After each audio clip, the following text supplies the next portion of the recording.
Bom,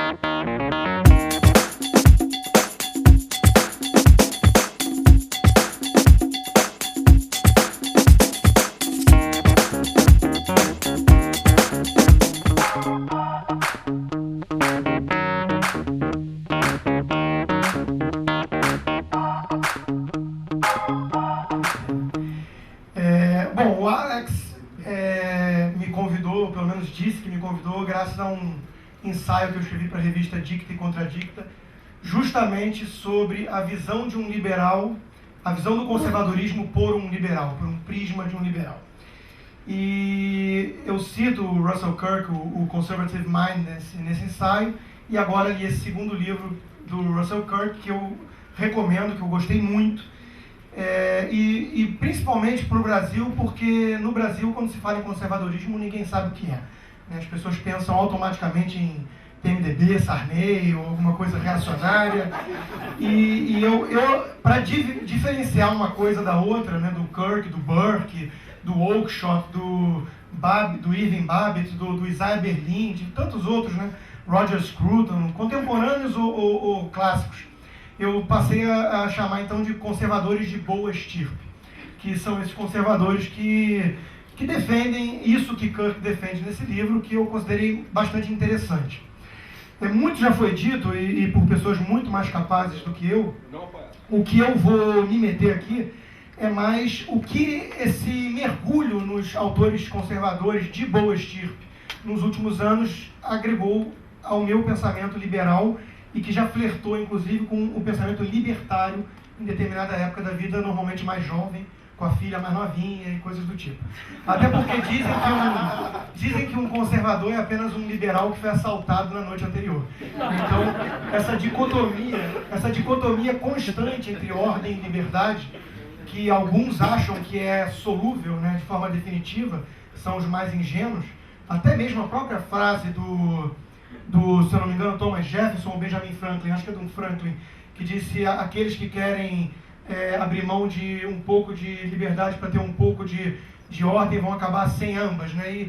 E eu acho que isso é uma visão um tanto utópica de quem quer abraçar uma certa liberdade plena que simplesmente não existe na vida em sociedade, né? Isso já está em Freud, no Mal-Estar da Civilização e tantos outros pensadores. Então, o primeiro grande valor que eu vejo do pensamento conservador, para mim, pelo menos como um liberal, é uma espécie de um remédio amargo mesmo, uma pílula amarga que traz um pouco de ceticismo, um pouco de cautela, de prudência, que é o nome do livro, né? Contra todas essas mudanças revolucionárias, utópicas, ideológicas da era moderna. Então eu concordo que há às vezes um risco, eu vou falar um pouco das ressalvas na segunda parte, né? Há o risco, então, de cair num reacionarismo, né? Há um risco daquilo que David Hume chamava a atenção, da natureza humana, que tende a idealizar o passado e rejeitar tudo que é novo, né?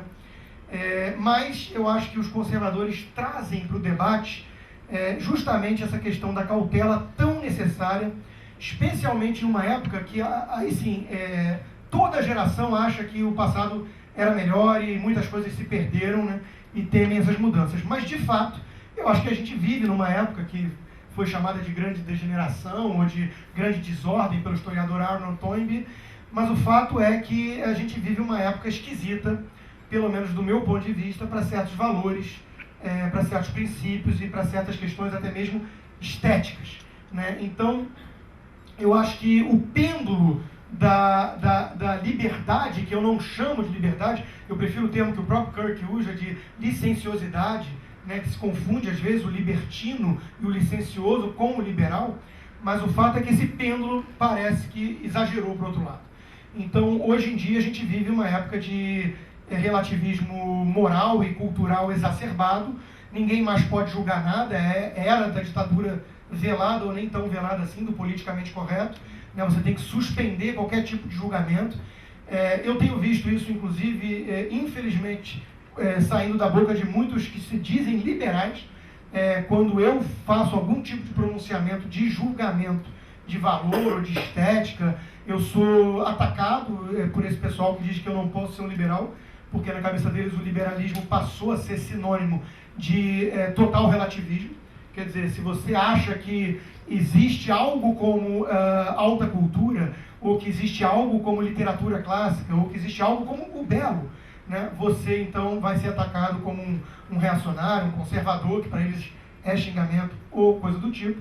Então, como eu acredito que o pêndulo extrapolou para determinado lado, eu vejo o resgate ou a introdução desse tipo de conservadorismo no Brasil, no debate filosófico e político brasileiro, como algo essencial, né? Eu realmente faço um apelo muito forte a que todos leiam esses autores citados e tantos outros, porque eles, sem dúvida nenhuma, trazem um pouco mais dessa coisa que está permeada na obra do Kirk o tempo todo, que chama-se a defesa das coisas permanentes, né? Eu acho que isso é fundamental numa era como a moderna, que deixou isso para trás.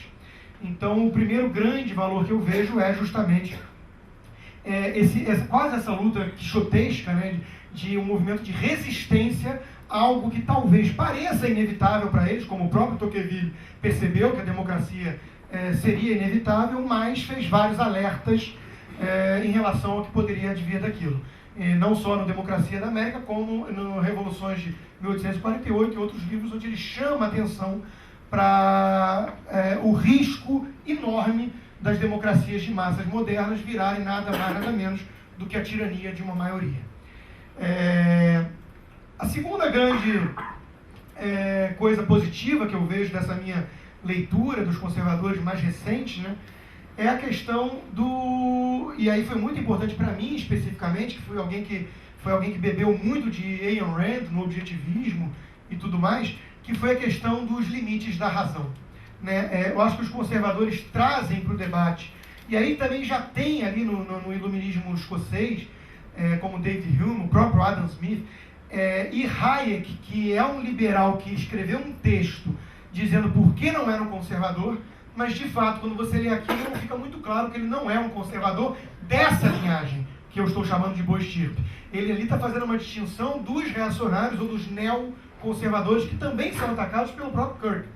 Então, quando você vê Hayek, que bebeu muito em Vico e em David Hume, né, toda a linha do iluminismo escocês, que é 1000 vezes melhor do que a linha do iluminismo francês, esse sim arrogante e racionalista, ou seja, cria uma espécie de tábula rasa e acha que vai criar um novo mundo a partir apenas da razão humana, né? Não vamos esquecer que os jacobinos destruíram tudo que era de tradição, né? E fizeram trocar Notre Dame pelo Templo da Razão, passou a ser um novo nome, né? Então essa arrogância da razão, como se você pudesse fazer uma sociedade, parir um modelo correto, justo, eficaz de sociedade lá da Torre de Marfim, de pensadores, né? Essa coisa precisa ser contraposta a isso que Kirk chamou de prudência, que chamou de anti-ideologia. Ou seja, essa visão extremamente arrogante, que acha que pode ignorar toda a tradição, toda a tentativa e erro, todo o acúmulo de sabedoria dos nossos antepassados, e parir, então, um modelo construído nas nuvens de uma sociedade justa. Isso eu acho que é extremamente perigoso. Eu vejo muito liberal, ou mais propriamente dito, libertários, abraçando esse tipo de coisa, e acho isso extremamente perigoso. Então, a segunda grande vantagem que eu vejo em ter estudado os conservadores foi, eu já ficava dividido entre Hayek e Ayn Rand, e isso me angustiava muito. E hoje em dia, sem dúvida nenhuma, o meu pêndulo migrou para o lado do Hayek. Eu entendo como muito perigoso todo tipo de utopia racionalista. Então, o ceticismo dos conservadores, a cautela, tudo isso, né? Uma terceira coisa positiva que eu vejo, que tem a ver com isso, é a questão da perfectibilidade do ser humano. Os conservadores, aí, por uma questão de alegoria religiosa ou não, metáfora ou não, mas o fato é que o conceito do pecado original para eles é muito caro. E eu passei, enquanto ateu, e passei também por uma fase um tanto infantil de ateísmo militante, né, que hoje eu repudio, mas o fato é que, enquanto ateu, eu sempre tive uma certa dificuldade de compreender esse tipo de discurso, esse tipo de mensagem. Hoje eu encaro a metáfora, ou não, do pecado original como uma coisa fundamental para entender novamente, os riscos dessa crença na perfectibilidade do ser humano. Ou seja, o conservador ele traz para o debate uma visão mais cética de que uma visão mais trágica do ser humano, uma visão de que o ser humano é um bicho, um animal falho por sua própria constituição, o qual, se você tentar criar o novo homem, né, um mundo melhor, com seres, com anjos habitados e algo do tipo, isso sempre vai degringolar e sempre vai acabar resultando numa coisa muito pior do que aquilo que você tentou condenar. O quarto valor importante que eu vejo dos conservadores, e já mencionado por mim no início, é justamente a tentativa de resgatar certos valores que se perderam, valores importantes, valores tradicionais, numa época de excesso de licenciosidade. O que eu quero dizer com isso? Basicamente, por exemplo, a questão da família. A gente vive numa época onde, e aí novamente me colocou em antagonismo com muitos liberais, ou mais especificamente os libertários, numa época de excesso de individualismo. E eu sempre fui um individualista, eu sempre coloquei a liberdade do indivíduo como a minha grande prioridade contra todo tipo de modelo coletivista. Mas eu passei, junto com os conservadores, a entender a importância do coletivo, que não necessariamente precisa estar em oposição ao indivíduo. Ou seja, a preocupação com a comunidade, com o tal bem comum, isso é algo muito importante, um valor que precisa ser resgatado, que passa pelo cerne da família, como foi colocado na própria apresentação do Gustavo, da comunidade local, e que está se perdendo porque a gente vive cada vez mais numa sociedade atomizada, numa sociedade extremamente individualista, onde cada um é uma ilha e dane-se o resto.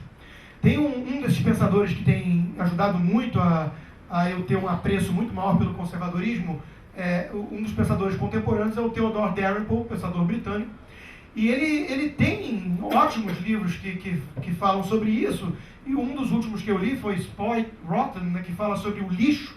Ele realmente foi pegar, na prática de jogar lixo no chão dos britânicos, um tratado filosófico sobre a modernidade, onde cada um passa então a ignorar tudo aquilo que está em volta, passa a ignorar a coisa pública, que sempre esteve tão presente para o pensamento mesmo liberal e conservador histórico, que é a res pública, né? Somos republicanos, não somos democratas necessariamente, somos defensores da república, né? Sempre com o alerta do próprio Aristóteles lá atrás, já em política, de que a pergunta que ele faz para instigar a questão das falhas da democracia, para não cair na tirania da maioria, que o próprio Tocqueville muito mais tarde iria também alertar, é a seguinte: se aprouver aos mais pobres, em maior número sempre, pilhar os bens dos mais ricos, isso é injusto ou não? Seria caracterizado como uma injustiça ou não? Então, eles estão no direito do maior número. Vox populi, vox dei. Essa é a crença da democracia moderna de massas, né? E isso, para os conservadores e para muitos liberais, sempre foi visto como algo extremamente injusto. Nós não achamos que as pessoas têm o direito de fazer certas coisas apenas porque elas estão na maioria mais um. Mas esse resgate de certos valores tradicionais, e principalmente a família, como um núcleo de resistência ao avanço totalitário, basta lembrar que toda revolução totalitária sempre avançou sobre as famílias, né? Essa questão de lei de palmada, essa coisa de cada vez mais paternalista do Estado, isso tudo sempre esteve no cerne de movimentos totalitários.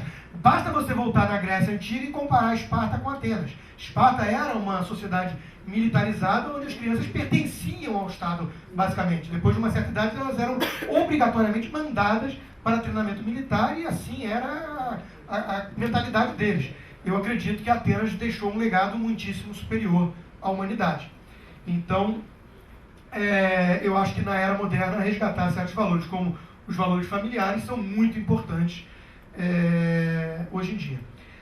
Uma outra coisa que eu acho interessante dos conservadores é a questão, já citada também, das coisas permanentes, que é a questão do horizonte. Sempre que eu leio pensadores conservadores, eu tenho a impressão nítida que eu estou diante, se não de uma tia velha, chata às vezes, de pelo menos alguém obsessivo, né? Eu fazendo estou presente aqui, está presente minha mãe e minha esposa, que são duas psicanalistas, então me perdoem se eu falar besteira. Mas dividindo a sociedade entre histéricos e obsessivos, né? O liberal, ou o libertário, ou o esquerdista, eles são mais histéricos e o obsessivo, o Christian começou elogiando aqui o primor da obra do livro. É porque foi feito por obsessivos. Então eles são detalhistas, eles se preocupam com esse tipo de coisa. E olhando por esse prisma, a questão do horizonte seria uma boa régua aí para separar esses pensadores, né? O conservador é aquele sujeito preocupado lá na frente, né, com a posteridade. O marxista, o esquerdista, o social-democrata, o socialista, eles estão preocupados com o carpe diem, eles tendem a ser hedonistas, é o aqui e agora, né? Basta ver todo tipo de mensagem sensacionalista deles, né?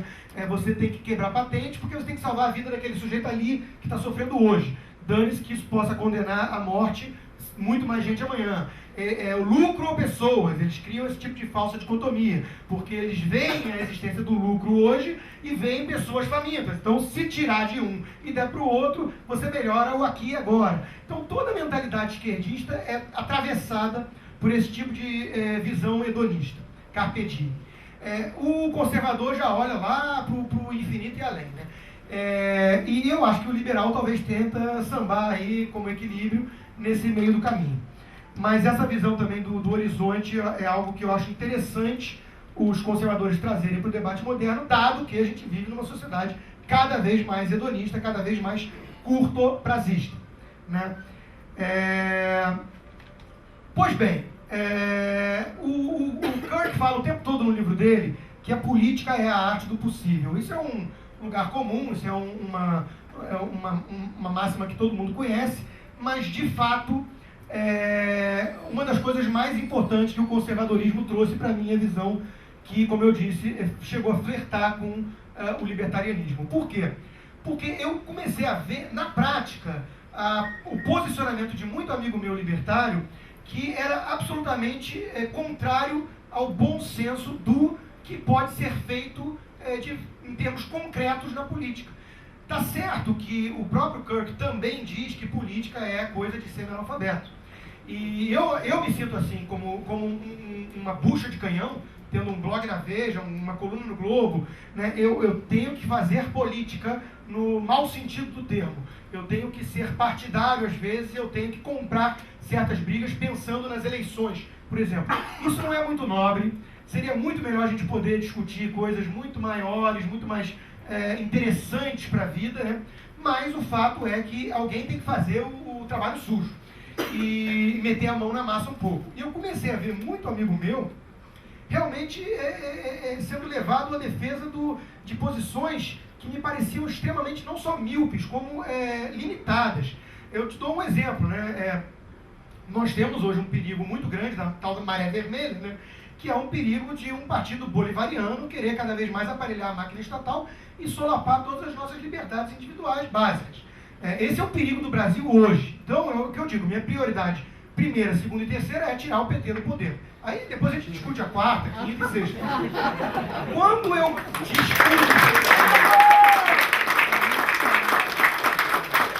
discuto com alguns amigos meus, eu vejo eles pregando voto nulo, falando que tanto faz porque é tudo uma porcaria, PSDB também é esquerda, o que é óbvio, mas PSDB também é esquerda, então é tudo igual. Então, me parece que falta a esse pessoal, e a maioria é realmente muito jovem, né?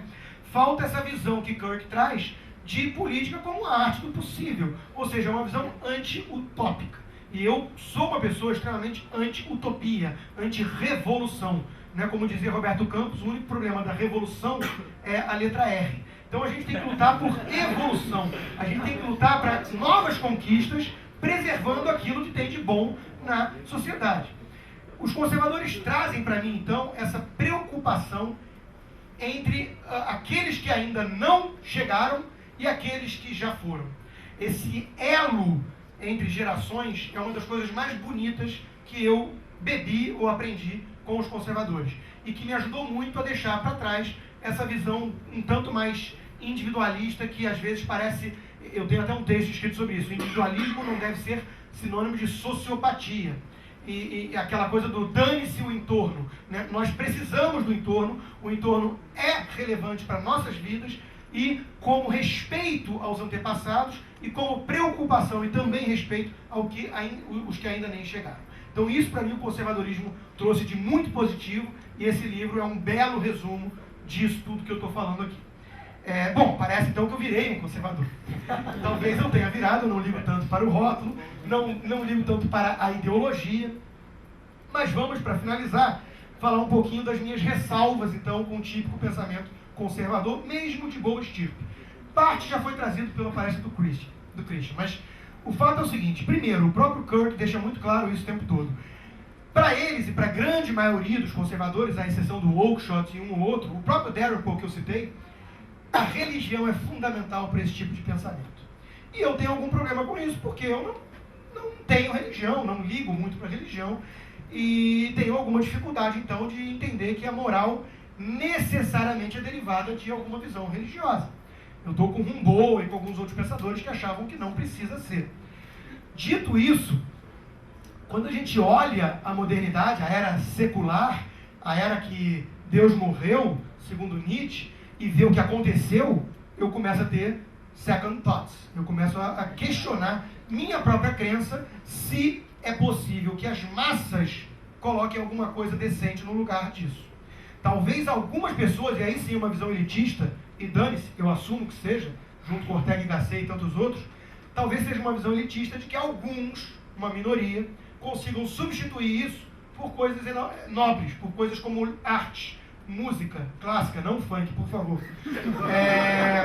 Substituir isso por literatura. Talvez alguns consigam. Mas será que as massas podem substituir Deus por isso? Me parece que essa pergunta está em aberto, mas a evidência não corrobora com essa visão. A evidência diz o seguinte: colocar no lugar o Deus da modernidade, o Deus laico, o Deus secular, chamado Estado. E isso é a pior coisa do mundo para a liberdade. Então passaram a endeusar um abstrato, um construto teórico, que esquece que é feito de carne e osso do outro lado, por seres humanos igualmente frágeis, igualmente pecadores, para usar o conceito do pecado original, né? Falhos, e delegaram um poder demasiado a esse pessoal como se eles fossem deuses. Deu no que deu. Mas a questão da religião ainda é uma coisa que me incomoda um pouco, por eu simplesmente não ter esse tipo de sentimento religioso e me considerar uma pessoa decente, uma pessoa com valores morais. Então tem alguma lacuna aí que eu não sei fechar. Vou te pedir só um favorzinho ali que eu estou filmando. A segunda questão, que já foi citada também... Parou de filmar já? Então beleza. Eu imaginei que fosse parado. A segunda questão que eu trago é a seguinte, que já foi citada também, tá? É a visão idílica. Quando eu leio os conservadores, por mais que eu entenda que eles estão querendo preservar coisas decentes, sempre me parece que eles estão querendo voltar no tempo. É um passado idealizado, um passado bucólico. O próprio Kirk deixa claro esse viés anti-industrialização, e tem um pior ainda que ele elogia muito, que é o Weaver, no Ideas Have Consequences. Aquele livro teve passagens ali que eu achei que estava diante de um marxista, porque ele realmente tinha uma visão anti-burguesia, anti-indústria, que era muito forte. E eu entendo até isso, porque quando a gente olha o gosto da pequena burguesia, a definição de mediocridade vem de média. Quando a gente olha o gosto da média, a média prefere Big Brother Brasil a Shakespeare. O fato é esse. Mas sempre foi assim. Lá atrás preferiam ir no Coliseu. E por aí vai. Então, eu acho que essa aristocracia natural, que é tão cara aos conservadores, ela fica realmente em estado de horror quando ela olha as escolhas voluntárias dessas massas. Né? Mas o fato é que, enquanto liberal, eu defendo o direito dos nécios defenderem suas estultices e dos bregas comprarem coisa podre. O mercado está aí para atender a todos. Mas eu entendo o alerta que eles fazem, eu entendo a preocupação, até mesmo estética, que muito conservador tem com essa era moderna da mediocridade. Ou da sociedade, a civilização do espetáculo, como diz Mário Vargas Llosa no seu livro mais recente, sem ser o romance, O Homem Discreto. Em contraponto a essa visão pessimista, e aí novamente, outra coisa que também me incomoda um pouco em muitos conservadores, Roger Scruton tem um livro chamado Os Usos do Pessimismo, muito bom, recomendo, mas essa visão um tanto pessimista, típica de obsessivos, acerca do mundo, né? Também é uma coisa que eu entendo como uma pílula amarga necessária, muitas vezes, na busca desse equilíbrio, mas eu não compactuo dela, né? E por quê? E aí, como contraponto, eu ofereço um livro que fez muito sucesso, chamado The Rational Optimist, do Matt Ridley, onde ele vem mostrando, e tem outros também, tem mais recentemente o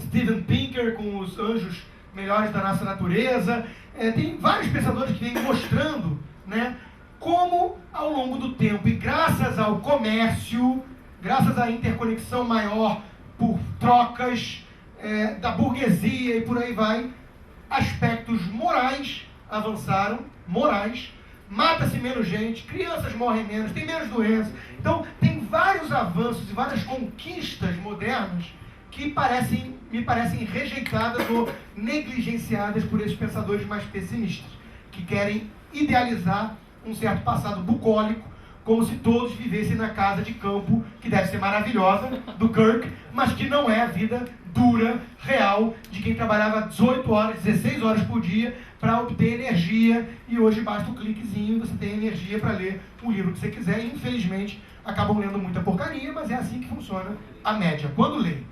Ou usam para ver o Big Brother Brasil. A terceira grande ressalva que eu faria, então, é que na busca do resgate a esses valores morais, que para mim são fundamentais, a gente acabe escorregando para um moralismo autoritário, algo que eu repudio.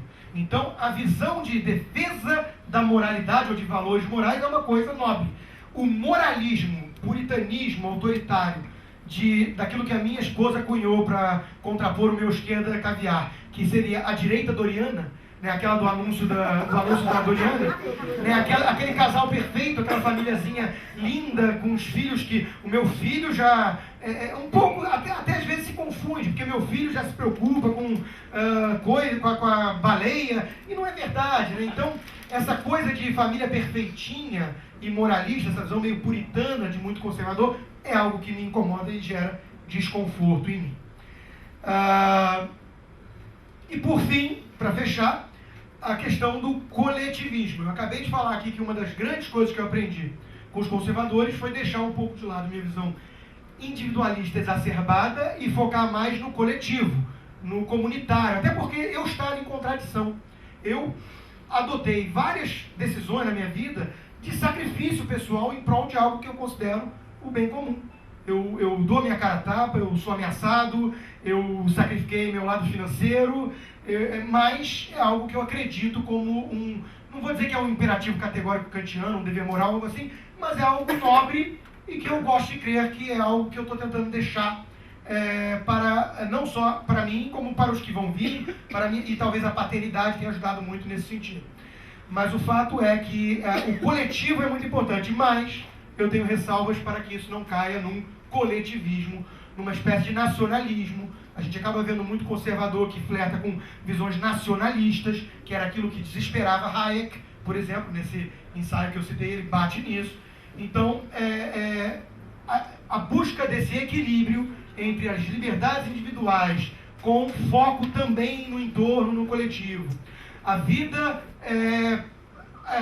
presente, que é muito importante, mas com certo respeito aos antepassados e principalmente preocupação com os que ainda vão vir.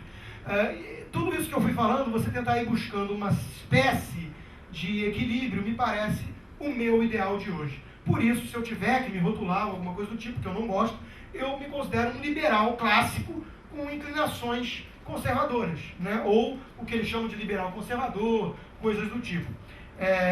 Eu acho que isso me parece uma postura muito próxima do iluminismo escocês, que por acaso, ou não por acaso, é o que eu tenho mais simpatia. Então é isso, e agora vamos abrir minha primeira pergunta. Obrigado.